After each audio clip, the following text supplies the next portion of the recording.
Welcome to the Room of Lives. I'm your host, Neil. The violin that you just heard was played by Dr. Soumitra Banerjee, who was my master's thesis advisor in India. He's a physics professor at the Indian Institute of Science, Education and Research, Kolkata, known for his studies on nonlinear dynamics in electronic circuits. He is a member of all three Indian National Science Academies and the World Academy of Sciences, and has been awarded the Shanti Swarup Bhatnagar Prize for Science and Technology by the Indian Council of Scientific and Industrial Research. He has written 2 books, Dynamics for Engineers and Wind Electrical Systems, and has edited and written parts of a book, Nonlinear Phenomena in Power Electronics, Bifurcations, Chaos, Control, and Applications. He is also the General Secretary of the Breakthrough Science Society, an Indian NGO for science outreach. From a young age, I wanted to study fundamental theoretical physics, but during undergrad, I started being turned off from quantum mechanics because I didn't understand it well enough from my classes. At that same time, I started learning about nonlinear dynamics and chaos from Dr. Banerjee's class and his online videos. He was a very good teacher, and he turned me on to this new fringe field of physics. At first, I felt a deep existential crisis, that I was failing my childhood vision of studying core physics. But in retrospect, I'm infinitely glad that he got me interested in this strange new world of nonlinear, chaotic, and complex phenomena. I dove deeper into this world and did my master's thesis under him, and followed that path into computational and statistical research on neuroscience for my PhD. Dr. Banerjee also taught another undergrad class I liked called The Methods of Science, about the scientific process of observing the world, thinking of hypotheses, and conducting tests to arrive at answers. On the Zoom call for this podcast, I saw him after about a decade since I finished my master's with him and came to the US for my PhD. In this conversation, we mixed some topics that he wanted to talk about with some questions that I had for him. We begin with science outreach that he feels very passionately about. Should scientists exclusively focus on their research, or should they also take time out for outreach? What if that slows down their research? What should and should not be the content of science outreach? And what should be the role of media in science communication to the people? I then bring up the question of power imbalance between advisor and student and exploitation, which I have also discussed with biophysics professor Dr. Jose Alvarado in episode 48.2. I end by asking him, how does he see the attitude surrounding science in today's Indian society and politics?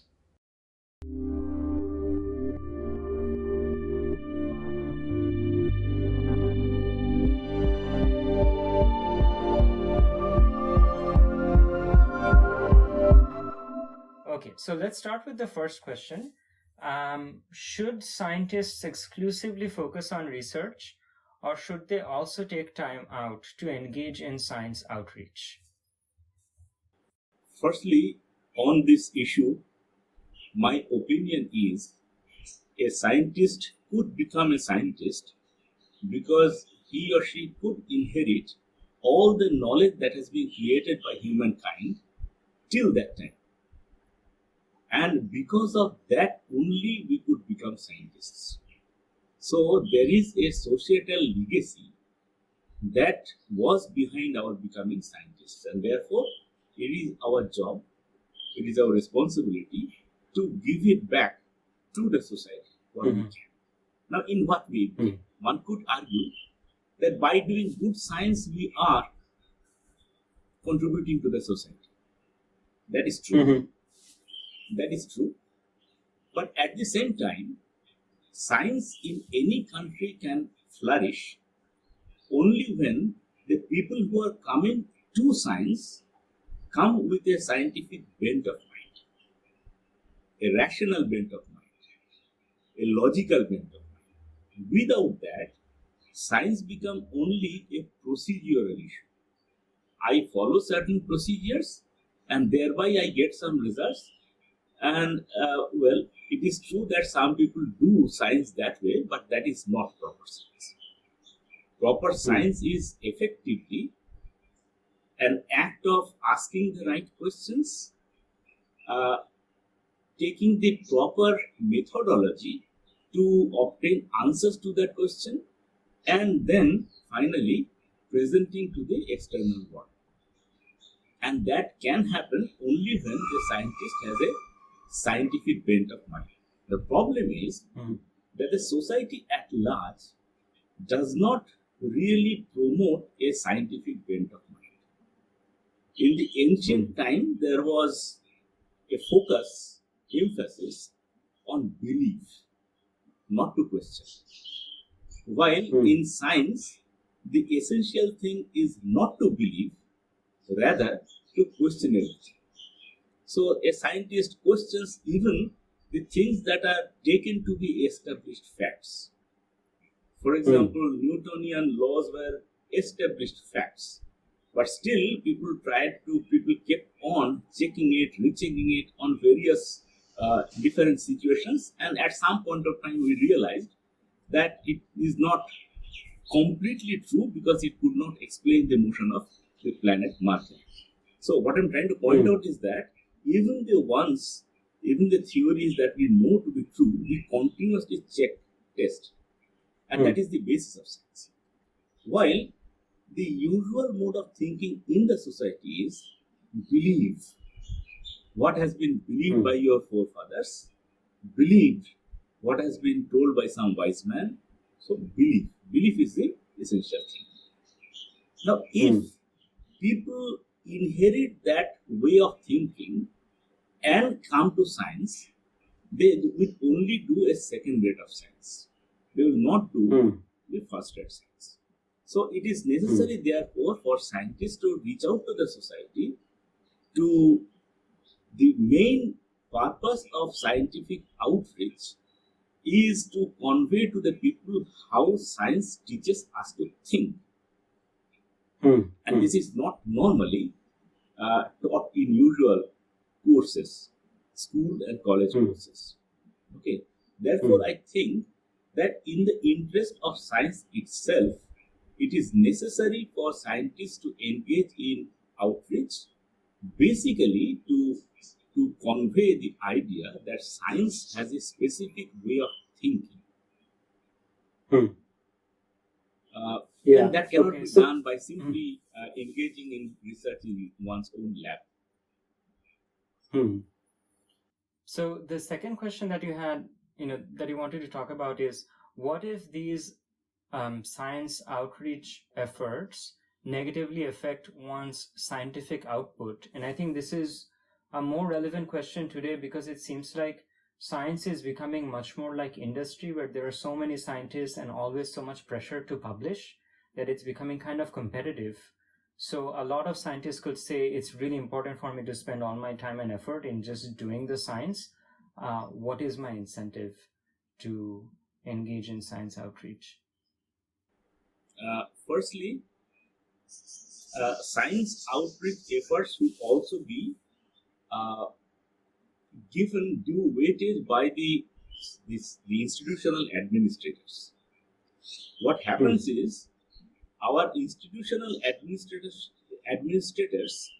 mostly count numbers, how many papers, and even the quality of the paper, the impact of the paper. These are also counted in terms of numbers rather than the real impact. Einstein, Podolsky, and Rosen's paper had practically no impact for 30 years. But it is a seminal paper which led to the whole idea of entanglement. So the point is that impact of a paper cannot be properly judged by just numbers. And today you know that these are being manipulated in various ways. So I'm not going into that. My point is that the scientists, the science administrators or institutional administrators should incentivize a scientist's effort to reach out to the society. That means the aspects that are considered uh, when considering a tenure or a promotion of a scientist, this should be one parameter that should be kept in mind. That is one thing. But apart from that, supposing it is not done by the science administrators, then also it is a matter of ethics of a scientist to give back to the society in full measure. And the way we can give back is, most importantly, is to engage in outreach. So it is also an ethical issue for the scientist. So there are two aspects of it. One was that the administrators should consider this as an important part of scientific activity, which they don't. And secondly, a scientist should also not look at science merely as a career. The reason that people argue that it does not really positively affect my career is that often people take science merely as a career. So, name, fame, position, tenure, and see, all these are the things for which we are doing science. Often it comes to that, which is not which is not correct. So, science is something that we do because of our love for nature, because of our curiosity about nature, because we want to know the secrets of nature, and that should be our driving force, rather than a promotion, rather than getting a tenure or not. So all that become often our driving force. So career-driven science activity is not the kind of science activity we should aspire for. So there was this question that I wanted to ask at the end, but it seems more relevant to ask it here. So before we talk about more science communication, I want to ask this, what I think is a related question.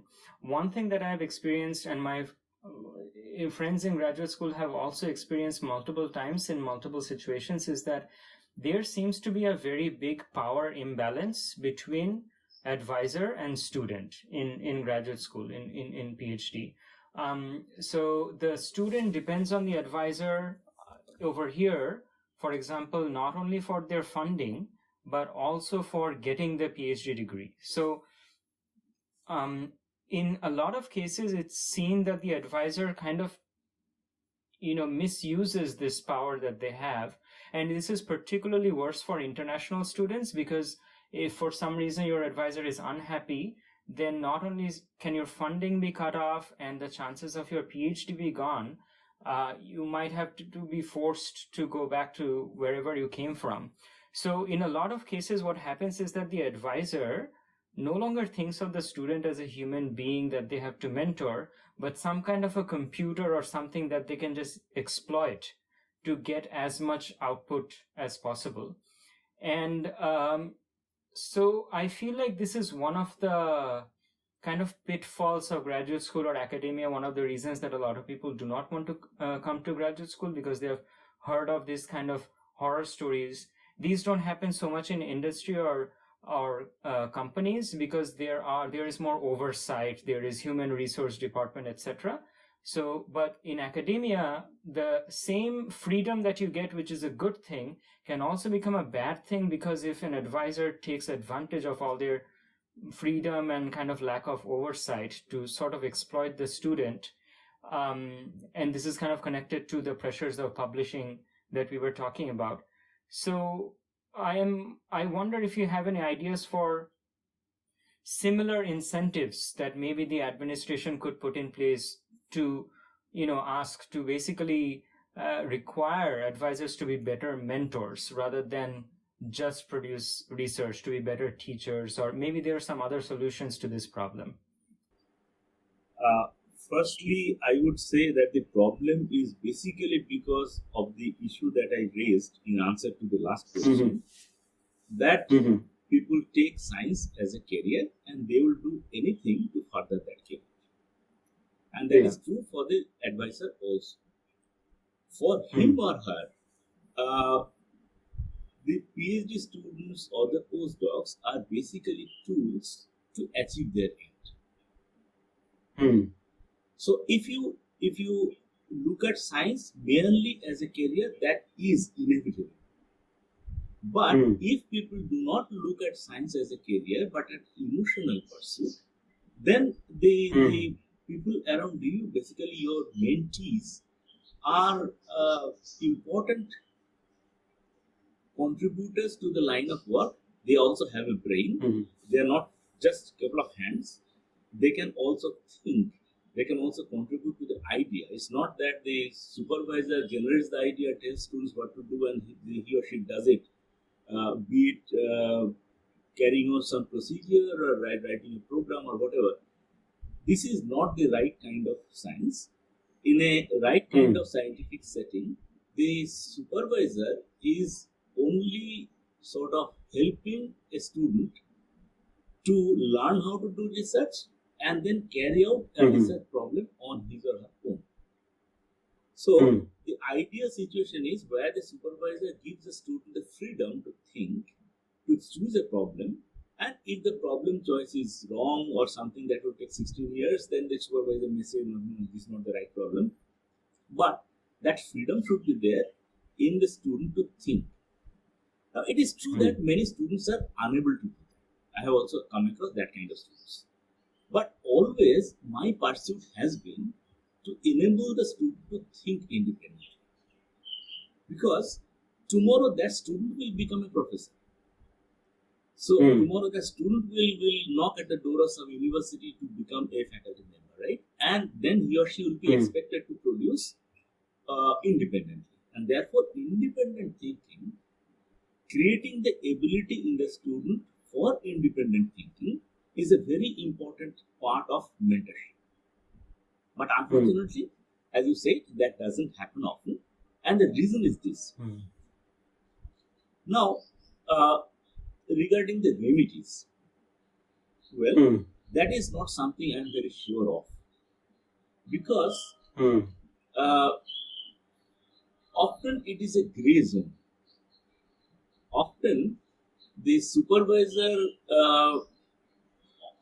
or for the institutional administrators, it is difficult to identify which supervisor is doing his or her job properly and which supervisor is not. Because ultimately they see papers coming out of the lab. Therefore, it is difficult.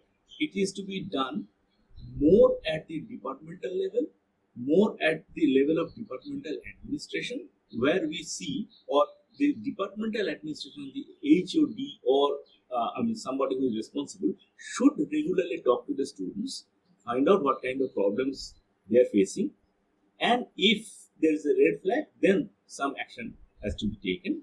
One has to talk to the supervisor. But as you know, a tenured professor, we can do nothing about it. In India also, these are permanent positions, you can do nothing about it. And if the person says that, no, I'm doing all right, it's very little that a person can do. So therefore, what I'm trying to do is, you are talking about a problem, that's real problem that exists, but the remedy probably is to bring up the next generation in such a way that when they become professor, this problem will not. Rather than creating a sort of punishment procedure where such things happen, because it would be contested, it would be difficult for the institutional administrators to do. Therefore, my opinion is that the PhD students whom we are mentoring, or maybe we are not mentoring, but they are PhD students in the department, we should talk to them and try to convey this. Now, in India, there is a course called research methodology that is compulsory for all PhD students. and I have been teaching that course for some time. And in that course, I make it a point to tell this to the students. This is a part of this. There's a whole quite a few lectures on scientific ethics, and this is one important component of scientific ethics. That you have, when you become faculty members, you have to mentor your students properly. And what are the components of proper mentoring? So these are the things that I do teach. And I think that this should be a component of the training of every PhD student. Then when they become professors, possibly some of them will not, or many of them will not engage in such practices. But yes, that is a problem. That is a problem. And unfortunately, my take on this is that when these people who are engaging this kind of practices, seeing PhD students as tools, seeing PhD students as a pair of hands, my experience is when they were PhD students, they were actually a pair of hands. It's a very harsh statement, but in most cases it is true. They have experienced something, and then at that time they were tormented by that, but then they know that it's done, it's okay. So when they become professors, they engage in the same things. But if somebody has seen a proper ethical supervisor who tries to mentor PhD students in the proper way, then they will also become a proper mentors when they grow up. So, coming back to science communication to the people, what should be the content of science communication in these outreach events? Well, for that, we need to understand what the main problem is. As I said, that the main line of thinking, or what is said as social thinking, the usual way of thinking prevalent in the society, is unscientific. We do not apply rationality, we do not apply logic properly, we do not we do not question. And therefore, when a scientist engages in outreach, it should not be just a few research areas being conveyed in a manner that possibly that person can understand. This is how normally science outreach is understood, right? It is important. I'm not demeaning the importance of that line of science outreach, but I would say that more important is for the scientist to keep in mind that the person I am reaching out to, he or she has a wrong way of thinking, and therefore my first job is to convey to the people the way, as I say, the way science teaches you to think. Now, one important, very important aspect of scientific thinking is that don't believe anything without evidence. Right? The whole of science rests on that. Don't believe anything without evidence. Unfortunately, this is something that's never taught in school or college. You will never see a textbook. You have gone through school and college.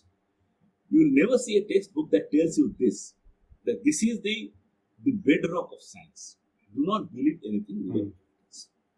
And since it is not there, people do believe in hundreds of things without evidence.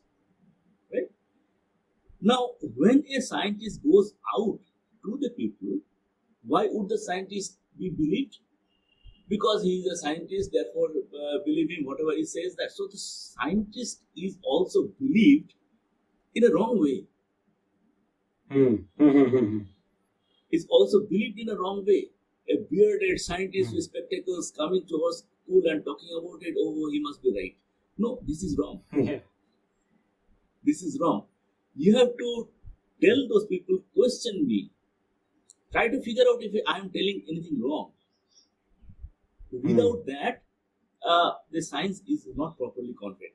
Now, many times we try to convey the ideas of science in popular language, and in that the facts and figures come to the center fold. For example, suppose I'm talking to people regarding the Newton's laws. So a scientist would say Newton's first law is this, Newton's second law is this, and there is a gravitational attraction between bodies, and this is the value of the gravitational constant. So the facts and figures, these become the centerfold. But what really needs to be conveyed is that using these laws, we can predict the motion of the things in the sky. Today, Mars is here, and using these laws, we can predict where the Mars will be tomorrow or maybe a year later, and then we can check whether that is true or not. And this is how science validates whatever it has thought so far. Right? And moreover, if that is conveyed, and a very important thing would be conveyed that the motion of the heavenly bodies are law governed.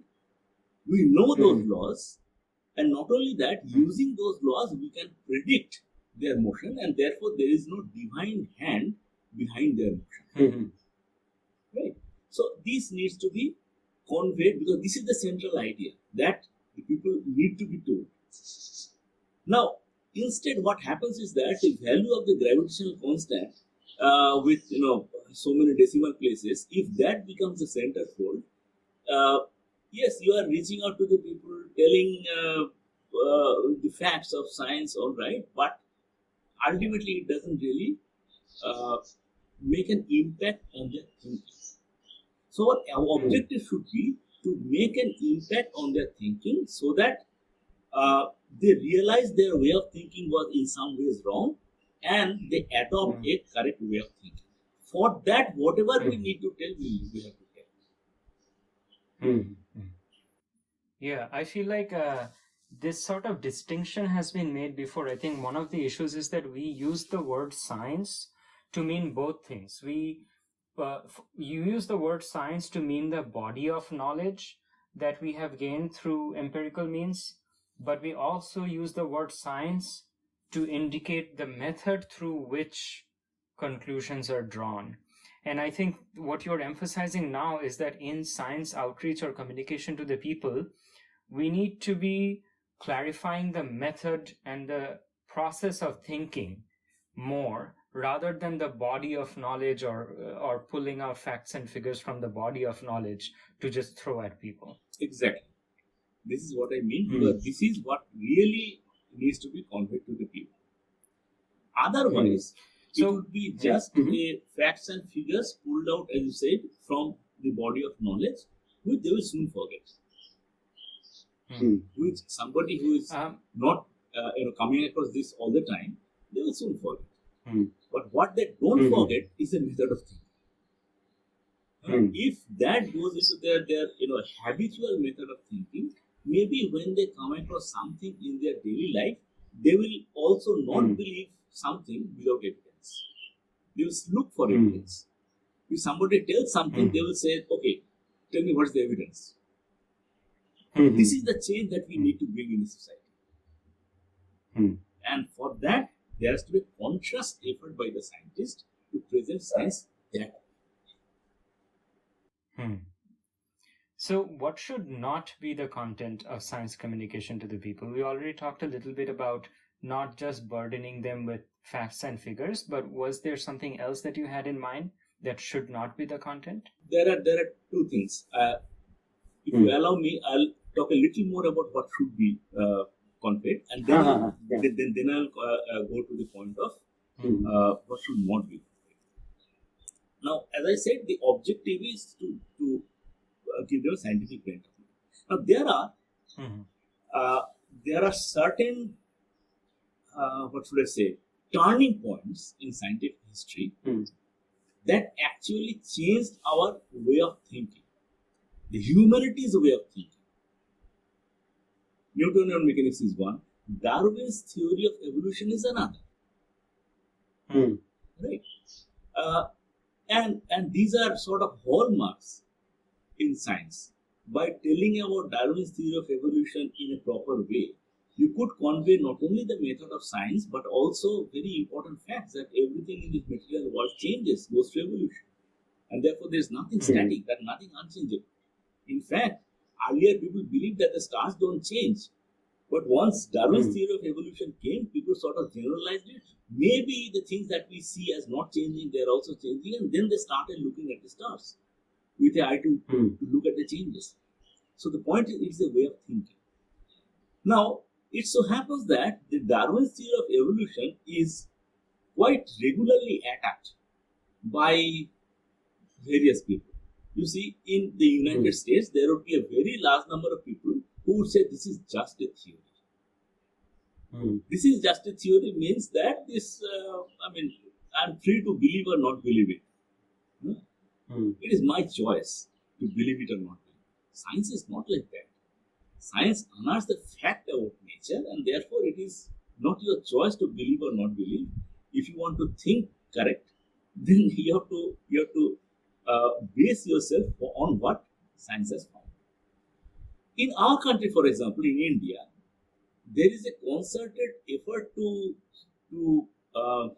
for example, the Minister of Education once said that Darwin's theory is wrong because I have not seen a monkey shedding his tail and becoming a man. So look at this line of argument coming from a Minister of Education. And then he said, therefore, it will be my effort to sort of drop Darwin's theory from the curriculum and maybe teach, like in some states in the United States, they teach it just as a theory. One possibility. The other possibility is creationism. Maybe Adam and Eve were created, and that's one possibility, one theory. The other theory is Darwin's theory. It's up to you to believe. So they also want to change our curriculum that way. So what I'm trying to point out is that when you do outreach, the ideas that these are the critical ideas that you should try to convey. The other thing is that many of the unscientific beliefs and superstitions of people rest on some natural questions they have, which are unanswered. Where did the solar system come from? Where did life come from? Where did Earth come from? So these are quite natural questions if you think of it. And science does have answers to those questions. It is only that those answers are not conveyed to the people, and therefore they believe all sorts of imaginary answers. And they fall prey to various kinds of unscientific beliefs and superstitions. So one of the things that scientists could do is, these are all origin kind of questions. What is the origin of this? What is the origin of that? If you do not have the answer to that question, then a human mind does not like vacuum. Therefore, if you do not have the right answer, you will think of a wrong answer. So that is what happens. In most cases, people think of wrong answers. And they believe it. Then they tell others, they also believe it. So it sort of gets communicated, while the scientific answers don't get communicated. So one of the things that scientists could consciously do is to convey these, the origin questions. Origin of the solar system, origin of Earth, origin of moon, origin of life, origin of human. So these origin questions, these are not always biology questions, these are very much physics or chemistry questions. So a chemist or physicist or biologist can answer those questions. And moreover, I think that it is should not be department specific. Any scientist should know answers to these questions. These are elementary things in science, right? So these are the things that should be conveyed, rather than technical details of some particular development in nanotechnology. This actually will not really change their thought process. What we should focus on is something that changes their thought process. And now, what we should not convey. In science, the way science progresses is that we have some question in mind and we propose hypothesis to answer that question, and often there would be many hypotheses, and for a long time these hypotheses will be all possible hypothesis, and then scientists would engage in the pursuit of testing the hypothesis. Each hypothesis would have some kind of a observationally or experimentally testable prediction. These would be tested, and thereby the wrong hypothesis would be eliminated. Finally, whatever stands, whatever survives, is called the theory. This is how science works. Now, when it is still in the stage of a hypothesis, when it has not yet been tested, then we should not convey to the people, because it is yet within the domain of the scientists. They have not yet come to a conclusion on that. When they come to a conclusion, they are confident about the result, then only should be conveyed to the people. Otherwise, what happens is, people often say the scientists today say something, tomorrow say something else. Yeah, so why should I believe in science? One thing is that is the strength of science. Today I am saying something, tomorrow I find that was wrong, and therefore I say something else. It is not a matter of shame. It is perfectly fine. But the people don't understand. And therefore, whenever some answer has not been obtained, for example, right now there is a lot of talk about dark matter, dark energy, wormholes. Should we go to the people and talk about those things? No, we should not. Because these are sort of propositions that are yet to be tested. Right? So whenever there is a proposition that is yet to be tested, we should not go to the people with that idea. That's one thing. The other thing is a wrong approach that often scientists take. Suppose you have done some work, communicated a paper, then somebody would go to the press and say that, oh, I have done this, and this paper is now communicated or maybe accepted for publication. No, science does not work that way. After you have done a piece of work, it goes to a journal. The journal selects reviewers, and reviewers review, and then if that is accepted, then it has only passed the first test. It is not the acceptance of the theory. After the paper is published, then scientists all around the globe, if it is experimental work, will repeat the experiment. If it is theoretical work, we'll check it. Even if the reviewer has missed to notice something, other people will notice. Right? And finally, we will come to a conclusion after some time. Imagine the situation concerning cold fusion. Right? About 20 years back, that paper on cold fusion was published, and yes, people were gaga about it. Okay, all the problems of the world is being solved. But what happened after that? People tried to replicate that. People tried to repeat the experiment. People did not get the same result. Then they confronted the scientists, and they wrote letters to Nature that you have published this paper, but are not getting the same result. Nature sent a team to the lab, and then found that no, they could not replicate it. The scientists themselves could not replicate it. So ultimately, we realized that was some kind of a threat.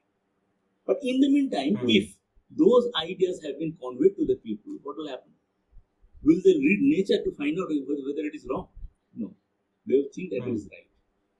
So whenever if something is done, the scientist should not convey to the people, should not give a press statement, except in the cases where he or she has found something that has a direct impact on people's lives.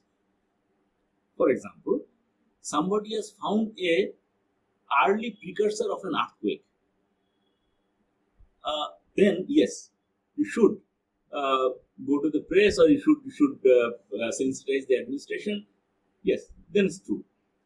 Somebody has found that the ground water table has gone down so much that maybe 3 years later there will be no water in that region. Yes, you should go to the press, and these are issues that directly affect the lives of people, and their timing is of importance.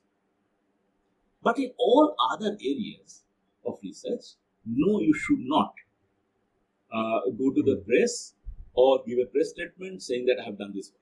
No, you should not do that. Ethics would demand that you wait for the idea to be accepted by the scientific community. And that takes 4 or 5 years. Okay. So these are the two things that we should not. An idea that is not yet accepted or tested, we should not convey to the people. And secondly, whatever you do, even if you think that that's the right result, you should not convey to the people. Now notice that every time you open a paper, well, that's one thing, one problem, is that in the West, most papers have science columns. In India, very few. That's one problem, that science does not reach to the people through the newspapers or maybe electronic media also. But in the West, there is. But if you really look at that, you will find that often something is published that eating this is good, eating that is bad. Maybe 1 year later, exactly the opposite thing is published. Eating this is good, eating that is bad. So why? Because the journalist in question jumped into some particular paper and interviewed the scientist and immediately published it, while the idea was not mature enough, tested enough. So therefore, we should be a bit careful in taking the ideas to the people, and these are the things that should be. So we have kind of come naturally to one other topic that you wanted to talk about, which is what should be the role of print and electronic media in all of these things that we're talking about. Firstly, it is extremely important for the media, print and electronic media, to regularly publish the developments in science. It's important because that is how people get to know what is happening. Otherwise, people see science only as a generator of technology.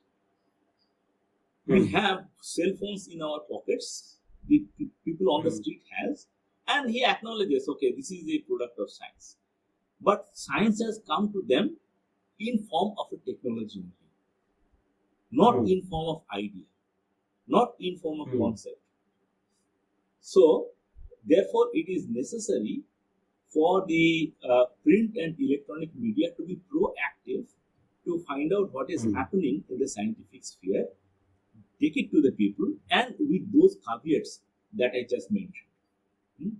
You have to check whether that idea is largely accepted by the scientific community, tested by the scientific community or not. Just one paper has been published, that should not go to people, but the science, there has to be journalists in all newspapers and print media who exclusively work on this. Okay. The reason that Indian newspapers do not have it is a peculiar perception that science does not sell. Politics does, scandals do, but science does not sell. Well, that's a wrong pursuit. If presented properly, science is also something that is lapped up by people. People like to read if presented properly, and therefore it is necessary to train a group of people who are otherwise educated in science, trained in the art of scientific communication. How would you express an idea in a language that people would relate to? It's not only follow. Often we try to simplify the language and believe that this is something that people will follow. More important is that person who is reading it has a life, has experiences, so therefore he has a kind of thinking born out of his interaction with his immediate surroundings, and unless he can relate to something, he will never be able to understand this, even if it is written in very simple language. So this is something that needs to be learned. It's an art. This is something that needs to be learned. Isaac Asimov was a master of that art. Stephen Weinberg was a master of that art. But not many people are. So therefore, and there are very good science journalists in many of the Western newspapers. I've seen that. I really admire them. But the point is that the next generation must be brought up, and science journalism must become a lucrative profession. Unless it is a lucrative profession, why should a talented science student take or aspire to be a science journalist? Therefore, it has to be a lucrative profession. If that happens, many things will change because the ideas of science will reach the people. Newspapers, print media, electronic media, and social media. These things are read by hundreds of millions of people, and therefore this is the right medium to take science to the people. But often, since these are controlled with a profit motive, therefore they see what really sells, and there is a general perception that science does not sell, and it is a problem. So my last question to you is, how do you see the attitude surrounding science in today's Indian society and politics? And in which direction do you think it's evolving in recent times? Well, it is a tricky question. The answer would be controversial. But you would see that now there is a organized attempt to undermine science. More importantly, to undermine scientific bent of mind or scientific aim.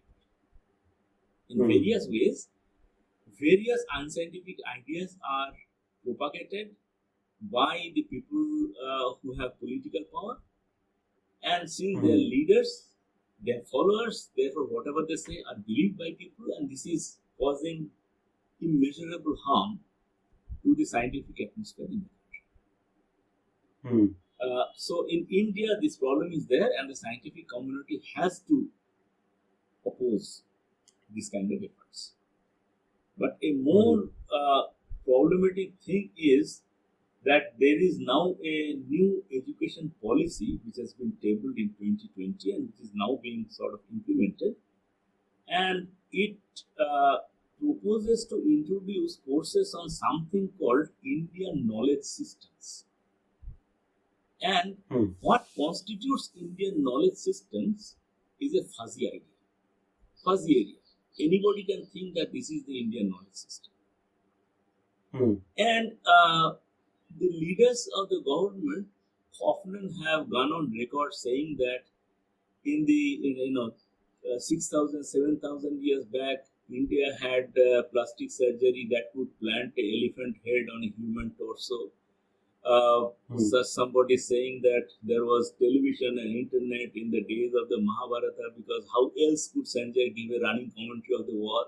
So, see, for some people, these are the Indian knowledge system, and now we can see that these are slowly making their way into the students' curriculum, and this is really dangerous because at that age the students are unable to distinguish between truth and falsehood. And if these are taught to students, then it will be really dangerous. So this is therefore in India, scientists have a bigger role to play in defending science. These are different ways attacks on science or scientific thinking, and the scientific community has to stand up.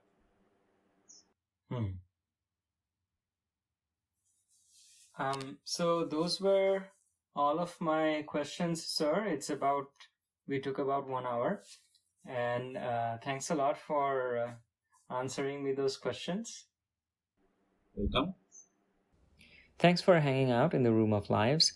Take care. Until next time.